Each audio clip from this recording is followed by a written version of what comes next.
જય સ્વામિનારાયણ। આજે દેશભરમાં BAPSના બાળ બાલિકાઓ દ્વારા ચાલી રહ્યું છે મિશન રાજીપો। સત્સંગ દીક્ષા ગ્રંથના સંસ્કૃત શ્લોકોનો મુખપાઠ કરનાર આ બાળ બાલિકાઓને કેવો લાભ થનાર છે તે માટે મહંત સ્વામી મહારાજ કહે છે કે આ મુખપાઠથી બાળકોને સાચી દિશા મળશે। જી હા, સાચી દિશા।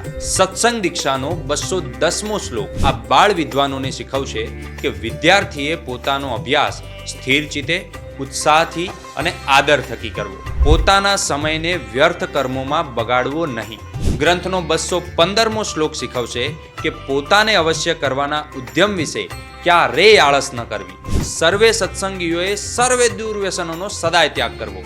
આ શીખ મળશે સત્સંગ દીક્ષા શ્લોક નંબર 26 દ્વારા। 209મા શ્લોકને અનુસરીને નાના બાળકો તથા બાલિકાઓ બાળપણથી જ વિદ્યા પ્રાપ્ત કરવા પ્રેરાશે, દુરાચાર, કુસંગ અને વ્યસનનો ત્યાગ કરશે। ખરેખર સત્સંગ દીક્ષા ગ્રંથના શ્લોક મુખપાઠ કરીને જીવનમાં ઉતારવાથી આપના સંતાનને મહંત સ્વામી મહારાજના આશીર્વાદ પ્રમાણે સાચી દિશા મળશે।